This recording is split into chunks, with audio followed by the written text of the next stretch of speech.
ഇന്നത്തെ വീഡിയോയിൽ നമ്മൾ കമുകിൻ്റെ ഓല വെച്ചുണ്ടാക്കുന്ന ചൂലാണ് ഉണ്ടാക്കാൻ പോകുന്നത്. പഴുത്ത കമുകിൻ്റെ ഓലയാണ് കുറച്ചും കൂടെ നല്ലത്.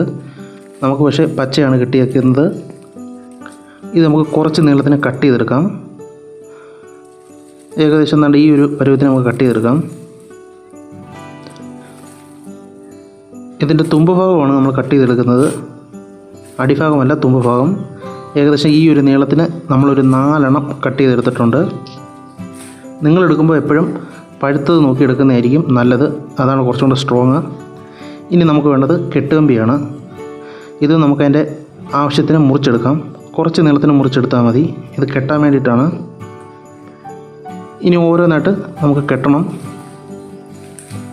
ഇതിൻ്റെ ഏകദേശം ഈ ഒരു അളവിന് വേണം കേട്ടോ കെട്ടാൻ. നമുക്ക് ചൂലിന് എത്ര നീളം വേണം അതനുസരിച്ച് വേണം കെട്ടാൻ. ഞാൻ ഏകദേശം ഈ കൈ പിടിച്ചിരിക്കുന്ന ഈ ഒരു ഭാഗത്തിൻ്റെ ഇത്രയും നീളം എടുക്കുന്നുള്ളൂ. നിങ്ങൾക്ക് നീളം കൂട്ടണമെങ്കിൽ കൂട്ടാം. ഇനി ഈ ഒരു ഭാഗത്ത് വെച്ച് നല്ല ടൈറ്റായിട്ട് തന്നെ കെട്ടിക്കൊടുക്കണം. നല്ല മുറുക്കെ തന്നെ കെട്ടിക്കൊടുക്കണം, ലൂസായിട്ടിരിക്കരുത്. കാരണം ഇനിയും ഇതിൻ്റെ മണ്ടയിൽ കെട്ട് വരുമ്പോൾ ആ കമ്പി അല്ലെങ്കിൽ ലൂസായി പോവും. നല്ല ടൈറ്റായിട്ട് തന്നെ കെട്ടിക്കൊടുക്കാം. നമ്മൾ ഒരെണ്ണം കെട്ടിയെടുത്തിട്ടുണ്ട്. ഇനി ബാക്കിയും കൂടെ ഇതേ രീതിയിൽ തന്നെ ചെയ്തെടുക്കാം. 4 എണ്ണം കെട്ടിയിട്ടുണ്ട്. അപ്പോൾ എപ്പോഴും ശ്രദ്ധിക്കണം, ഈ കമ്പി കെട്ടിക്കുന്ന ഭാഗം എല്ലാത്തിൻ്റെ ഒരേപോലെ തന്നെ വരാൻ നോക്കണം. ഒരേ നീളത്തിൽ, എല്ലാം ഒരേ നീളത്തിൽ തന്നെയാണ് ഞാൻ കെട്ടിയേക്കുന്നത്.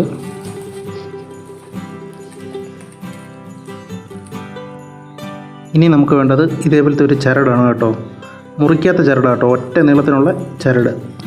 ഇതാണ് നമുക്കിനി ആവശ്യമായിട്ടുള്ളത്. ഇത് ഞാൻ ജനലിൽ കൂടെ കയറ്റി ഇങ്ങനെ ഇറക്കിയേക്കുവാണ്. എന്നിട്ട് അതിൻ്റെ എൻഡ് ഭാഗം എൻ്റെ കാല് വെച്ച് ചവിട്ടി പിടിച്ചേക്കുവാണ്. ഇതെന്തിനാണെന്ന് വെച്ച് കഴിഞ്ഞാൽ നമുക്ക് ടൈറ്റായിട്ട് ചുറ്റിയെടുക്കാൻ വേണ്ടിയിട്ടാണ്. നിങ്ങൾക്ക് കൈ വെച്ച് വേണമെങ്കിലും ചുറ്റാം, പക്ഷേ എനിക്ക് കുറച്ചും കൂടി എളുപ്പം ഇങ്ങനെയാണെന്ന് തോന്നി. ഇനി നമ്മൾ ആ കമ്പി കെട്ടിയിരിക്കുന്ന ഒരു ഭാഗമുണ്ടല്ലോ, കമ്പി കെട്ടിയേക്കുന്നത് അവിടുന്ന് കുറച്ച് ഇപ്പുറത്തോട്ട് മാറ്റി, ഇവിടെ കമ്പി ഇവിടെയാണ് കെട്ടിയിരിക്കുന്നത്, ഇവിടുന്ന് കുറച്ച് ഇങ്ങോട്ട് മാറ്റി നമുക്ക് കെട്ടിക്കൊടുക്കാം. ആദ്യം നമുക്ക് ഈ രീതിയിലൊന്ന് കെട്ടിക്കൊടുക്കണം. എന്നിട്ടത് നന്നായിട്ടൊന്ന് വലിച്ചൊന്ന് മുറുക്കണം. ഇനി ഈ രീതി പിടിച്ച് നല്ല ടൈറ്റായിട്ട് കാല് വെച്ച് ചവിട്ടി പിടിച്ചിട്ടുണ്ട്. ഇനി നല്ല ടൈറ്റായിട്ട് വലിച്ച് ഇതേപോലെ ചുറ്റി കൊടുക്കണം. നല്ല ടൈറ്റായിട്ട് തന്നെ ചുറ്റി കൊടുക്കാം. ഇതേപോലെ ഒരു 6 or 7 തവണ ഒന്ന് ചുറ്റി കൊടുക്കണം. നല്ല ടൈറ്റായിട്ട് തന്നെ ചുറ്റണം, ലൂസായി പോകരുത്. അങ്ങനെ ചെയ്ത് കഴിഞ്ഞാൽ നമ്മുടെ ചൂല് അഴിയാനുള്ള ചാൻസ് കൂടുതലായതുകൊണ്ട് നല്ല ടൈറ്റായിട്ട് തന്നെ പിടിച്ച് ചുറ്റി കൊടുക്കും. ഇടയ്ക്കിടയ്ക്ക് ഇതേപോലെ ഒന്ന് വലിച്ചു കൊടുത്താൽ മതി. അപ്പോൾ നല്ല ടൈറ്റ് കിട്ടും. ഇനി അടുത്ത ഒരു കെട്ടെടുക്കാം. അപ്പോൾ ശ്രദ്ധിക്കണം, ആ കമ്പി രണ്ടും ഒരേ ലെവലിൽ വരാൻ നോക്കണം. ഓക്കെ, ഇനി ഇതും കൂടെ ചേർത്ത് വെച്ച് ടൈറ്റായിട്ട് ചുറ്റണം. അതേപോലെ ഒരു 6 or 7 തവണ ഒന്ന് നല്ല രീതിയിൽ തന്നെ ചുറ്റിയെടുക്കണം. നല്ല മുറുക്കെ തന്നെ ചുറ്റണം. 2 കൈയും പിടിച്ച് നല്ല മുറുക്കെ തന്നെ ചുറ്റണം. ഇല്ലെങ്കിൽ നിങ്ങൾക്ക് മറ്റൊരാളുടെ സഹായം കൂടെ തേടാം. എന്നാലും മതി, ഒരാൾ മുറുക്കെ പിടിച്ചാൽ മതി, മറ്റൊരാൾക്ക് ചുറ്റാനും പറ്റും. ഇനി നമുക്ക് അടുത്ത് വെച്ച് കൊടുക്കാം. അപ്പം വെക്കുമ്പം ഒരേ അടുക്കും ഒരേ നീളത്തിലാണെന്ന് നോക്കണം. ഒരേ നീളത്തിൽ തന്നെ വെച്ച് ചുറ്റണം. കയറി ഇറങ്ങി പോകരുത്. ഓക്കെ, ഒന്നിൻ്റെ മണ്ടേ ഒന്നായിട്ട് ചുറ്റി പോകണം. നേരെ തിരിഞ്ഞു പോകരുത്. അതെപ്പോഴും ശ്രദ്ധിച്ചോണം. ഇതും ആ രീതിയിൽ തന്നെ ചുറ്റിയെടുത്താൽ മതി. അപ്പോൾ എപ്പോഴും ഓർത്താൽ നല്ല ടൈറ്റായിട്ട് തന്നെ ചുറ്റണം, അത്രയേ ഉള്ളൂ. ഇനി നമുക്ക് ലാസ്റ്റ് തോർണോട് വെച്ച് കൊടുക്കാം.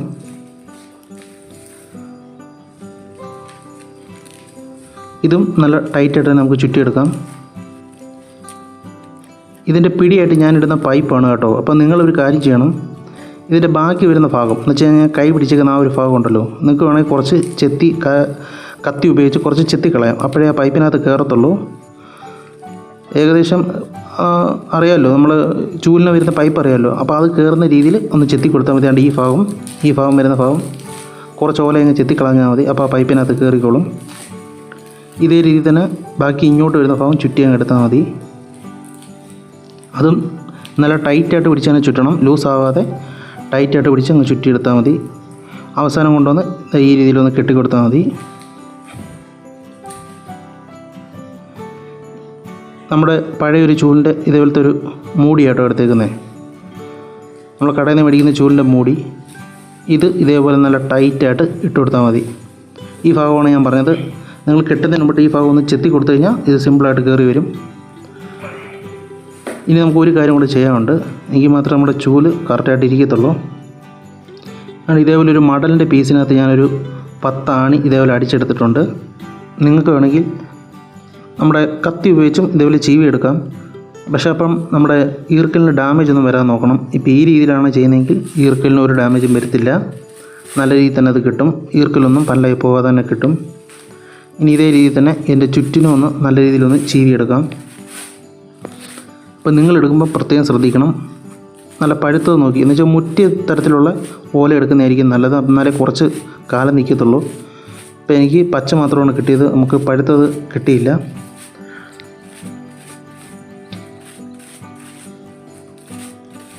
ഇതേ രീതിയിൽ തന്നെ ഒന്ന് മൊത്തത്തിൽ ചീവി എടുത്താൽ മതി.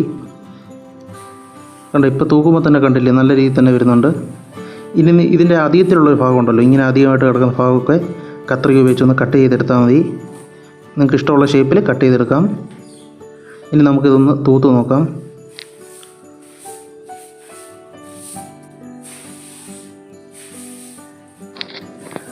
ഇതേ അപ്പം നല്ല രീതിയിൽ തന്നെ വന്നിട്ടുണ്ട്. അപ്പോൾ നമ്മുടെ വീഡിയോ ഇഷ്ടമായെങ്കിൽ ലൈക്ക് ചെയ്യുക, കമൻറ്റ് ചെയ്യുക, മറക്കാതെ തന്നെ ചാനലൊന്ന് സബ്സ്ക്രൈബ് ചെയ്യുക. അപ്പം ഇതേപോലുള്ളൊരു നല്ലൊരു വീഡിയോ ആയിട്ട് അടുത്ത ദിവസം തന്നെ കാണാം.